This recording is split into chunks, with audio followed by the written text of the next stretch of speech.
Hi friends, Stephanie here and I'm back with more movie chatter. And yes, I know it's been a little bit since we sat down and chatted about movies, but here I am and I just needed a little mental health break. I wanted a divorce from my phone and the 24/7 newsreel that we're in because it's just too much. But I'm feeling good and I'm motivated to talk about movies, and I have about 10 here that I hope you'll enjoy. The other thing is, physical media is becoming really, really expensive. And by all means, I don't want you guys to ever feel like I'm sitting here trying to push buy this, buy this, buy this. And all of these movies, with the exception of one, they're all available on streaming as well as physical, so you can make your choice.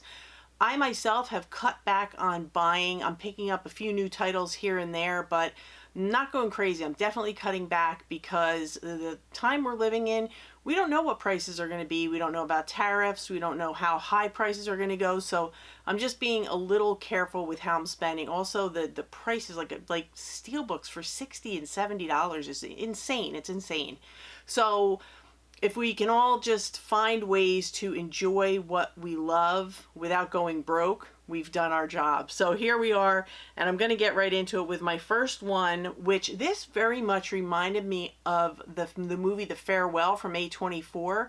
And I absolutely love this. It's a Thai movie, so it is in Thai with English subtitles. It's called How to Make Millions Before Grandma Dies. And this is an absolutely beautiful, life-changing movie.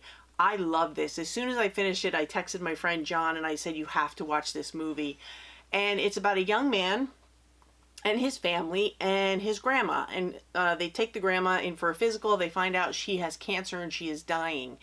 And as seems to be the tradition, the family decides they're not going to tell her because they don't want to burden her with having to worry about end of life things. They just want her to live her life and be happy and not give her any treatment, anything like that. Well, he decides to tell her she has cancer, and she starts to go through treatment, and he says, I'm going to take care of you. But his initial motivation is that he wants to get on her good side and befriend her and be her caretaker, because he is told by one of his friends that caretakers always inherit a lot of money. That's kind of where he's at. But as we go through the movie and as he grows and as their relationship grows and he comes to appreciate his grandmother and the lessons he learns about life and love and family, he really, really, truly cares about her, and he sees that she truly cares about him. And it is just such a beautiful, beautiful movie. It'll tug at your heartstrings. It'll make you laugh. It'll make you cry. You'll feel everything. You will rethink everything you do in your life. And like I said to my friend John, it's life-changing. It is a beautiful movie. And all I can say is just watch it. Either stream it. I think it's on Netflix, or you can get, this is a made-on-demand. It's not a bootleg, but it's a made-on-demand through Amazon. You can just get the Blu-ray. But I can't wait to watch this again. I just thought it was fantastic. So How to Make Millions Before Grandma Dies, highest recommendation, A+. That's my first one.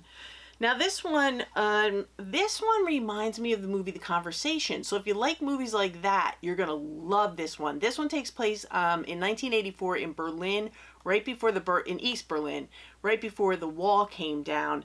And this man is hired by the government to spy on its citizens. So there is a playwright and his girlfriend who live together in an apartment, and the government has decided, for whatever reason, that they want him to bug their apartment and listen to what they're talking about. They want to know what the play he's writing is about. They want to know everything. And there's all kinds of things going on. I'm not going to get into it because I really want you to watch this. Now, I think part of it is in German, but whether it's in German or English, I watched this a little bit ago. You're going to want the subtitles on because you don't want to miss any of the details, because the story is in the details. And what happens is the more he listens to this couple, the more he kind of forms a bond and he becomes a little sympathetic to them. He may have a little bit of his attention is kind of drawn towards the girlfriend, so there's that. But I can tell you, the ending of this movie is phenomenal. It's a phenomenal movie from beginning to end, but the ending was just like chef's kiss. It was the cherry on top of the sundae. But this is really, really good. And like I said, very much reminds me of The Conversation. And I love The Conversation, but I think I like this one a little bit better. It's a little different. It really gave me a good look at what was going on in Berlin at that time, how the government was treating the people, and somehow it just felt very relevant now. So from that perspective, you're going to want to check it out if you like these kind of like spy thriller movies. Very, very, very good. Another high recommendation. Now this one, I think this has a really lame title and the cover's just horrible and it's just been sitting on my shelves, but I've been going through my collection, so I'm not buying as much, so I've been watching things that I haven't watched. This one has Kate Winslet, Judy Davis, Liam Hemsworth, and Hugo Weaving in The Dressmaker. Now look at that cover. Plain Jane, right? And The Dressmaker, not the greatest title. You would think, what do you think when you hear that? You think like total chick flick, right? Yes and no, not really. It's so much more than that. Kate Winslet grew up in this little town, in this little village, and she was sent away from the village because when she was young, she was accused of killing a young boy, one of her like classmates. She was accused of killing him. So she's kind of been exiled from the whole community, and as an adult, she decides she wants to return because her mother still lives there. And she wants to go back, and she is going back to kind of seek revenge on these people who exiled her without ever listening to her side of the story. And we follow her on her mission to kind of not necessarily make amends, but maybe reconnect with her mother a little bit, or connect with her on some level, and also to teach these people in this community a lesson about not believing people or not listening to people. And we follow her through these flashbacks and through current stories that are going on. So it's, there's time jumps, but you can follow it. And we learn about her in the village that she came from, and she kind of reconnects with people that she knew when she was young. But this is so good. It's got like dark comedy in it, but then it's got some real serious stuff, some real heavy stuff in it. I thought this was fantastic. It's amazing. And the people are so offended by the fact that she dares show her face in their community. And then they all want her help because they want dresses made. But it's that kind of stuff. And I think you're really going to enjoy it. Just ignore the cover, ignore the name, ignore the fact that it sounds like it's a chick flick, and just give The Dressmaker a chance. And again, this one is also streaming. I think this one's on Prime for free, but if it's not free, it's like $3. But Kate Winslet is fantastic in everything, and she knocks it out of the park in this one. I loved this movie from beginning to end. There wasn't a dull minute in it. I loved it. The Dressmaker. And this next one, I have been singing the praises of this one for so long, and I finally just stopped because I realized that the American Blu-ray was so far out of print. It wasn't streaming anywhere. No one could get a copy of it. The Blu-ray, or not the Blu-ray, the DVD, I think it was like $30 or $40, and I'm like, do not pay that. So I felt bad, and I just stopped talking about it, and now we have a beautiful release from Umbrella, which is 4K and Blu-ray, region-free all around, because their stuff, Imprint and Umbrella, are always region-free. It's called The Fall, and this movie takes place in the 1920s in Los Angeles, and we have a fella by the name of Roy who is a stuntman, and he has broken his back in a fall while making a movie. So he's in this hospital, and there's this little girl running around. She's about 5 years old, and she's got the arm propped up because she works in the orange groves picking oranges with her family, and she fell while picking an orange and broke her arm. So she's running around the hospital, and she comes upon Roy, and he kind of befriends her, and she befriends him. And he calls her over, and he starts telling her these very elaborate stories. And she is so captivated. She's so interested in these stories. And what we see is again, with the jumps, we see part of it takes place in the hospital where they both are, and he's telling her these stories. And then we flash to these very elaborate scenes that actually take place in, I think it was 27 countries that they filmed them in. So they're not actual sets. They're actually in these countries, and it's just gorgeous. It's beautifully done. So when we're seeing the story that the guy is telling her, what we are seeing is what the little 5-year-old girl is imagining these people are doing in her mind. So we're seeing it through the eyes of a 5-year-old, and it is absolutely amazing. He's telling her these stories about these villains and these good guys and bad guys and a prince and a princess and a little girl, and it's just really a cool movie. And one of the things he does is he keeps stopping at the certain part that seems, and he knows he's really got her interest. And she's like, "Why do you always stop at the best part?" And he's like, "Come back tomorrow," because he's trying to gain her trust for other reasons, and that will come out in the story. But this is so good. It's so fantastic. If you can get your hands on this, please do. It goes in and out of stock on Orbit. This is the standard edition. There's also a big chunky box edition you can import from Australia. I wouldn't recommend it if you don't want to spend $60 on it plus $20 shipping, so it's an $80 investment. You can get this one for around $20 plus whatever they're charging for shipping, but sometimes it's out of stock, so just hit the email me, the tab. It's a pink tab.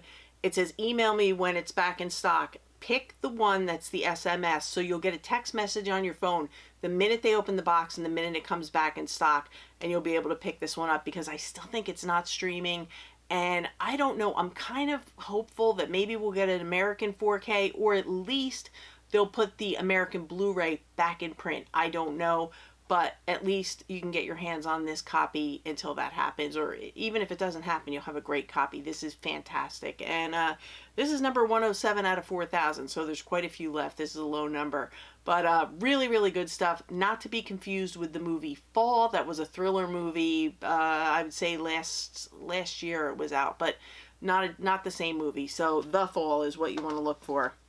And then this next one, a lot of people picked it. They had it on their best of for this past year, and I don't think I had seen it by them then, but it is the latest offering from Adam Elliott, who also did Mary and Max, which was voiced by Toni Collette and the late, great Philip Seymour Hoffman. This is fantastic, and I know I've talked about it many times, and a lot of you have seen it and enjoyed it. Well, it's the same type of deal, and this one is called Memoir of a Snail.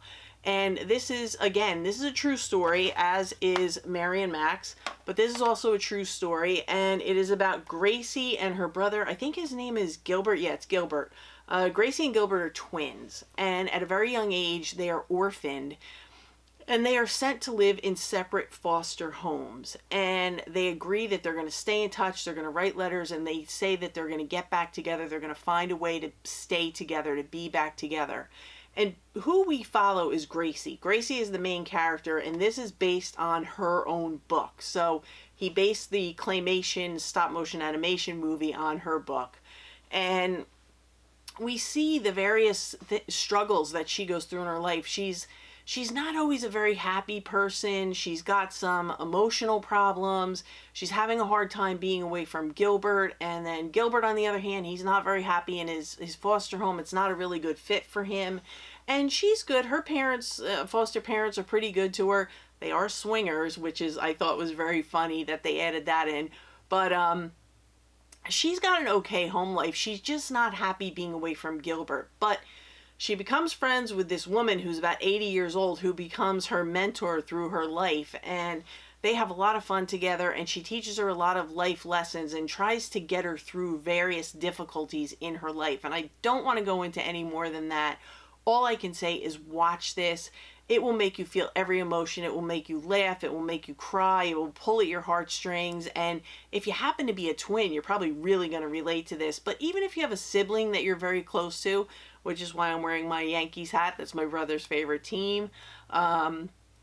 If you have a sibling that you're close to and you love, you're really going to feel this. It is a wonderful movie, and I can't wait to watch this again. Now, if you're really feeling wild, now in the States here, okay, you can go on Amazon and you can buy these as, it's one case but a double feature. I think it's 2 discs, but you can get it that way. If you're feeling really wild and you want to take a walk on the wild side, you can check out the Adam Elliott collection that is available over on Orbit. And it's not very expensive. And what it is you get Memoir of a Snail and Max and Mary. So you get his 2 feature-length claymation films. This is a little weird. It's a little hard to open. I don't know why. I have to fix that. So you get Memoir of a Snail, and then you get Mary and Max, and then you get a whole disc of extras, which he's done a lot of shorts. So he's done a lot of shorter claymation films, so you get to see that, interviews, whatever. So there's a lot of special features on this that you wouldn't necessarily get on the other, the other releases. But it's all region free, and you can grab that over on Orbit. Again, this is the same thing. They go in and out of stock, but they get restocks every single day of different things. So again, hit the tab, put your cell phone number in. You'll get the text the minute they open the box, and you can grab yourself a copy. What also comes with this, which I think is cool, is I love when it comes with a book. And here he is right here on the back, Adam Elliott. And he talks about his whole process, how he does the claymation, and there's articles. I love things like this. And then, of course, for my good friend Steve, we get the postcards. Steve, what are we doing with these? We have this conversation all the time. We get the lobby cards. What are we doing with the lobby cards, guys? But, some people like them, I guess, because they keep throwing them in all these box sets. But, yeah, that's the next one. Adam Elliott, anything, Memoir of a Snail, Mary and Max, the whole shebang, whatever you want. Make sure you grab one of them or watch it online. Watch it streaming. Now, this next one, I don't know how long this has been out. I think it said 2005, but of course I haven't gotten my new glasses yet. I picked out the frames, but I haven't gotten the new glasses yet, so I can't read any of this. But what I can tell you is, if you look at the cover, even if I knew about it, I would have never picked that up. Look how goofy that looks. It's Matt Damon. It's based on a true story. It's done by the director of Oceans 11, 12, and 13, based on a tattletale. And this is a bare bones release. I mean, there's not a slipcover, there's not a digital, it's just the 4K. But let me tell you something. I am so happy that I picked this up because this is fantastic. Now, I will say, you have to watch this. It's in English, but you have to watch it with the subtitles or you are not going to know what is going on. Because his character, he does a lot of talking to himself. He does a lot of descriptive commentary about his surroundings. He's talking about everything around him, and you're not going to want to miss any of this. What it is it's based on a true story, true crimes, and he works for an agricultural company, and there is some price fixing going on. Apparently there's millions of dollars of price fixing going on, and he decides that he is going to be the whistleblower. He's going to work with the government, and he's going to turn on the people that he works for because he's under the assumption that if he does this, people think he's doing the right thing, and he'll be given the job of running the company after he's flipped on everybody. So, make of that what you want. That tells you kind of what kind of person he is. But this is just so good, and I don't want to say anything more about it because it'll ruin the whole twists and turns that are going on, because there is a lot going on in this. And this is one of those movies where I would say the rewatchability is very, very high because there is so much going on. You're going to want to watch it again and again and again to see what you missed or what you could have picked up on. It's just fantastic. And some of the things that go on, it's like I was left with my jaw hanging open because I couldn't believe what he did and what he said. And it starts out that he's a little bit goofy or a little bit off, and you just find out how really off he is, but it's really, really good. So if you haven't seen Informant, I would say give it a go. Now this next one, this is for the horror fans, and this one is called Dinner with Leatherface. Now I love a good horror movie, and even more, I love a good horror documentary. Like think the one about Robert Englund or Kane Hodder. All these I've talked about in the past on the channel. Now we have one about Gunnar Hansen, who was the guy who played Leatherface in the original Texas Chainsaw Massacre. And unfortunately, he's no longer with us, but the stories they tell about him, and we do get interviews with him, are just amazing. And we hear from people like Kane Hodder, Bruce Campbell, Barbara Crampton, John Dugan, Daniel Pearl, Tiffany Shepis, Ed Neal, Leanna Quigley, just to name a few. There are so many people that they talk to who worked with him, who are in the industry, who knew him as a person, who worked with him on various films. and they just say what a great guy and what a gentleman he was. And let me tell you, he was a very good-looking guy. And it's just the irony of this horrible mask, this leather face. It was a terrifying, horrible mask. And then he comes out of it, and there's this really, really stunning, good-looking man who's very soft-spoken, and he's playing this horrible chain-wielding murderer. But the interesting thing, one of the things that they pointed out, and it's kind of a given, it's a known, but it's known by anyone who's watched the movie, but Leatherface doesn't speak. He makes sounds, but all his acting, him creating Leatherface, this is the reason why no one could recreate it, because everything was about the physicality of his acting. He made Leatherface menacing, and he did that through the way he walked and the sounds he made and his timing, and he was just so brilliant at playing this character. No one else could copy it. So he was Leatherface. He will always be Leatherface. But I just thought this was amazing, and I thought it was a really cool insight into him and what an introvert he really was. And he was into writing poetry and all kinds of things, and he never really wanted to be an actor. And even after he did Texas Chainsaw, he never really wanted to do anything else. He did subsequently end up doing other projects, but it wasn't really his main goal. And I just think if you like things like this and you really love Texas Chainsaw, you owe it to yourself to get to know Gunnar Hansen, the man, because he was really fascinating, and there's a lot of depth to him and his character, and his his coworkers and other people in the industry really held him in very high regard. So I think this is well worth the pickup. And the next one, this one I picked up a few months ago, and I told you, I promised you when I watched it I would get back to you, and I have watched it.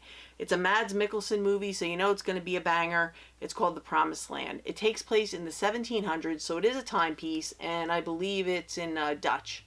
But what he decides is, Mads Mikkelsen decides that there is this piece of land, a very large piece of land, and it's very rough terrain, and the king is very upset because he's not been able to find anything or anyone who can make anything grow there. So it's kind of a wasteland that nobody has any use for, and the king wants nothing more than for somebody to be able to go in there and figure out how to make this land fruitful and purposeful for the country. He decides he's going to take it upon himself and do it. So he has this plan, and he decides he's going to go, and he tries to get people to help him.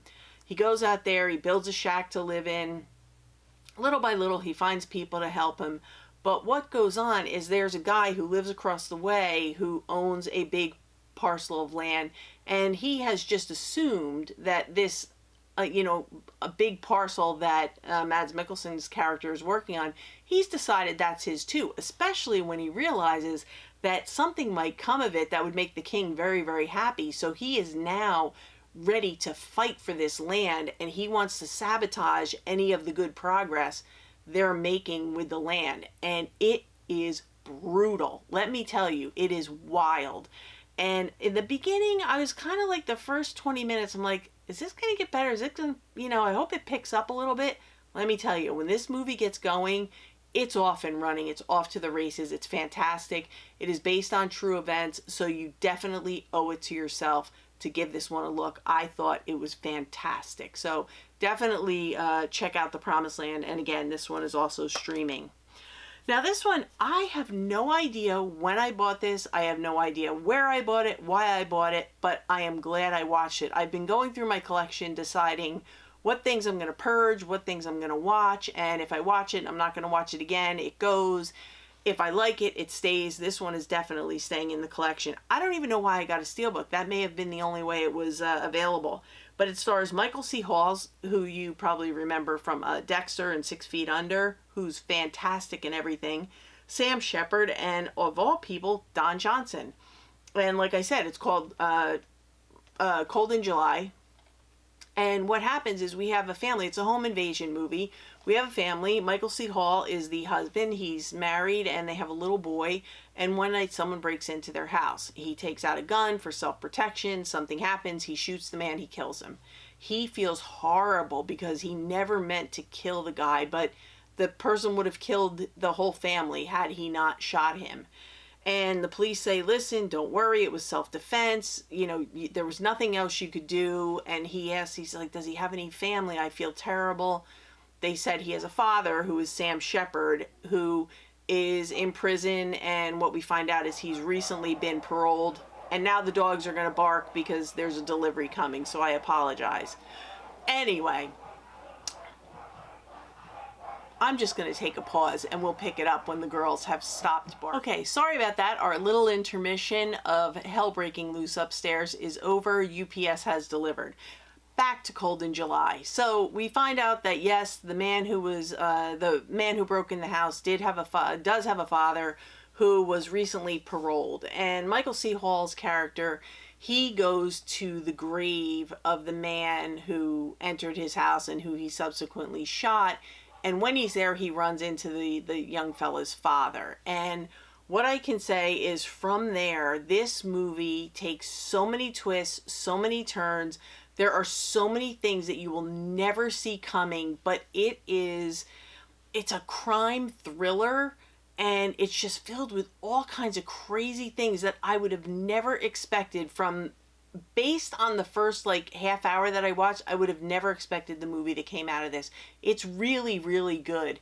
It's it's a nail biter. Like you never know what's going to happen next. All you know is that pretty much there's no one you can trust in the movie, and you find out why. But Cold in July was a really, really nice surprise, and I'm so happy that I picked it out to watch, and it's definitely staying in my collection.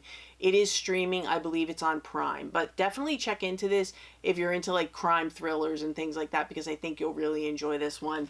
I know I did. So now my last one, I'm sure a lot of you have already seen this, but if you haven't, I'm just going to throw my 2 cents in and I'll tell you what I thought of it. And it is Timothée Chalamet in A Complete Unknown. And this is the biopic of Bob Dylan. And I'll be honest, I think doing a really solid music biopic in these days is really tough because there's a lot of lip syncing, maybe you have AI, and all kinds of things go on. But this one, I thought this one felt so authentic. And I think a lot of this had to do with the fact that Timothée Chalamet does all his own thinking. And I think he, as a fan of Bob Dylan, I think he really nailed the character. And it very much reminded me of Walk the Line, the Johnny Cash story that starred Joaquin Phoenix and Reese Witherspoon, who also did their own singing.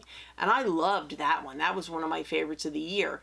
But this is one of my favorites of the year. And I hadn't seen it before I made my list, but I loved this. And it takes place at a time when it's like, I think it's 1961, and he finds himself in Greenwich Village, and that's where he starts his music career, and he just wants to be a musician. And he meets people like Woody Guthrie, and he goes to visit him, and he sings him a song, and you know, he realizes that the kid has something. And we follow him on his journey. He's got a girlfriend, and he starts playing these little festivals, and he's on the music circuit, he's touring, and he's, you know, playing in little bars around the city, and he's slowly finding his niche, and he's making a name for himself. And he also forms a friendship and subsequent relationship with Joan Baez, which is done very nicely in here. And I just think it's a really great snapshot of that period of time in Bob Dylan's career. From when he started, he was a complete unknown, as it says, a complete unknown, until he became this huge star. And then when he wanted to kind of break off and change his style a little bit, his audience wasn't really very happy with that, because they came to love him for the type of music that he was putting out, which to him started to feel a little bit stale. As a creator, you want to create new things, and he really had to fight to be able to make the kind of music and the changes in his music that he wanted to make. But I thought this was a winner. I loved it. I can't wait to watch it again. And I'm going to go up on my hill, and I'm going to stay here, and I'll die on this hill. I think Timothée Chalamet should have won Best Actor for his performance in this. He did all his own singing. He sang a soundtrack for it. He nailed it. He nailed Bob Dylan. I thought he was amazing. And that is not to say Adrian Brody is not amazing. The Brutalist was great. I'll talk about that in an upcoming video, but I really, really do believe that he should have won Best Actor for this. And you can fight me on it. It's fine. We don't have to agree on everything. But I really love this one. If you haven't seen it, give it a look. And this one comes with the the 4K, the Blu-ray, and a digital code. So this is a stacked release, and that's a rare find these days. So those are the movies that I have picked out for you today, and I hope you find a few that you want to check out. Even if you don't want to buy the physical, you can stream most of them with the exception of The Fall. So I'm going to try and find things. If they are streamable, I'll let you know. If not, we'll just go with the physical, because we are all about physical media here. So I want to thank you guys for watching. I hope you found something interesting here. I'm glad to be back. I'm glad to be talking about movies. It kind of makes me feel like all the stress that's been in my body for the last however many months, not even months, years at this point, is kind of leaving. This is my safe space, and I want it to be a safe space for you guys, a soft spot to land. But I have a lot of cool things to talk to you about, including a second channel that I have started working on that has nothing to do with movies, but it's going to be a lot of fun. I think if you check it out, you'll enjoy it. But we'll talk more about that later. So again, thank you for watching. If you like this kind of stuff, if you like physical media updates, movie recommendations, hauls, whatever, feel free to subscribe and see what I have coming next. And I promise it's not going to be months. My head is reattached to my body. I am divorced from my phone for the moment, with the exception of posting this and that. And I will be on Instagram again, and still over on Letterboxd. I still review movies over on Letterboxd. So join me anywhere. You can check it all out in the description box, and I will see you real soon with some new content. And for today, that's a wrap.